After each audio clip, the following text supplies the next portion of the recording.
देखिए, कांग्रेस के बारे में मैं इतना कहूँगा कि जाको प्रभु दारुण दुख दीना, ताकि मति पहले हर लीना।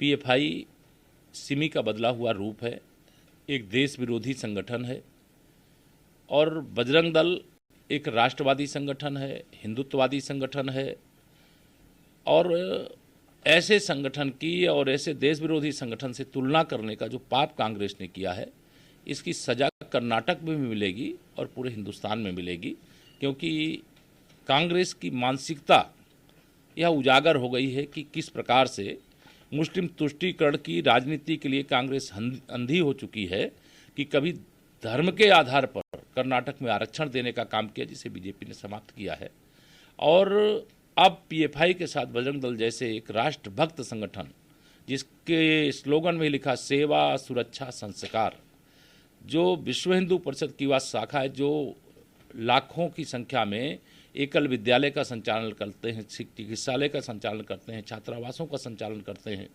श्री रामलला की जन्मभूमि पर मंदिर निर्माण के लिए इसी कांग्रेस ने जब भगवान श्री राम को ताले में बंद करके रखा था, तो श्री राम जानकी रथ यात्रा निकाली गई थी देश में। उसी श्री राम जानकी रथ यात्रा की सुरक्षा के लिए बजरंगबली जी के आशीर्वाद से भगवान राम जी की रथ की रक्षा करने के लिए बजरंग दल का गठन हुआ था।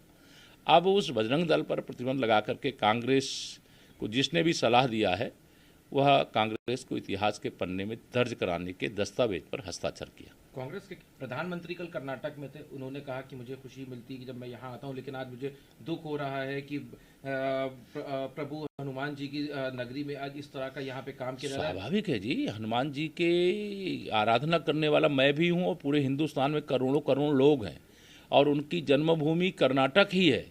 और कर्नाटक में मंगलवार के दिन मंगल मूर्ति बजरंगबली जी के नाम से बने हुए संगठन बजरंग दल की तुलना कांग्रेस ने पीएफआई से किया है। ये अपराध किया है, पाप किया है। इसकी सजा कर्नाटक की जनता अभी होने वाले चुनाव में भी देगी, और जब भी कोई चुनाव होंगे कांग्रेस को इसकी सजा भुगतनी पड़ेगी। एक आखिरी सवाल इस पर निशाना साधा है, उन्होंने भी कहा है कि ये तुष्टीकरण की राजनीति है। एक समय था, कहा था कि बाबरी मस्जिद बनवाएंगे कांग्रेस ने, लेकिन ऐसा नहीं हुआ। अब ऐसे ही लुभावी बातें करके कर्नाटक में आना चाहते हैं। देखिए, कांग्रेस ओवैसी सब एक ही थैली के चट्टे बट्टे हैं। कौन क्या बोल रहा है इससे फर्क नहीं पड़ता। हम लोग जनता की सेवा डबल इंजन सरकार के माध्यम से कर्नाटक में भी कर रहे थे, देश के अनेक राज्य में कर रहे हैं। जहां भाजपा एक बार आती है वहां बार बार आती है। कांग्रेस जहां एक बार आती दोबारा नहीं आती है।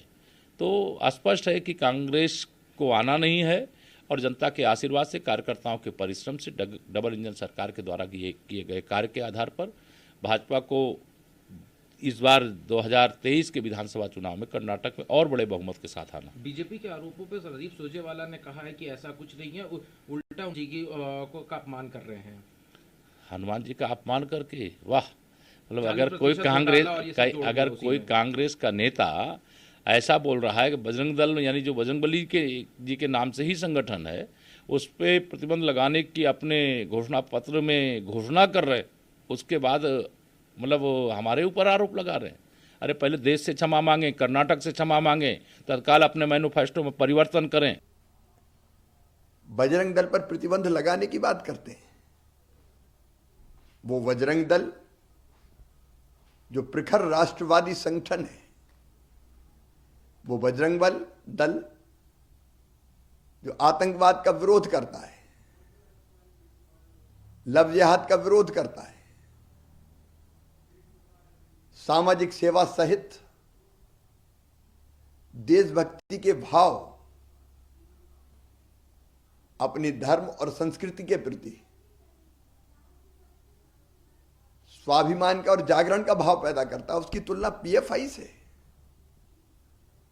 आतंकवादी संगठन से। ये वही कांग्रेस जो अयोध्या में भगवान राम के मंदिर के निर्माण का विरोध करती थी, ये वही कांग्रेस जिनने राम सेतु को काल्पनिक कहा था, ये वही कांग्रेस जो मौका मिलते ही हिंदुत्व का विरोध करती है। आज उसका चेहरा पूरी तरह से बेनकाब हो गया है। कौन भूलेगा कि मध्य प्रदेश में सिमी के नेटवर्क को खाद पानी कौन देता था? सर्जिकल स्ट्राइक का विरोध करने वाले, आतंकवादियों को महिमा मंडित करने वाले,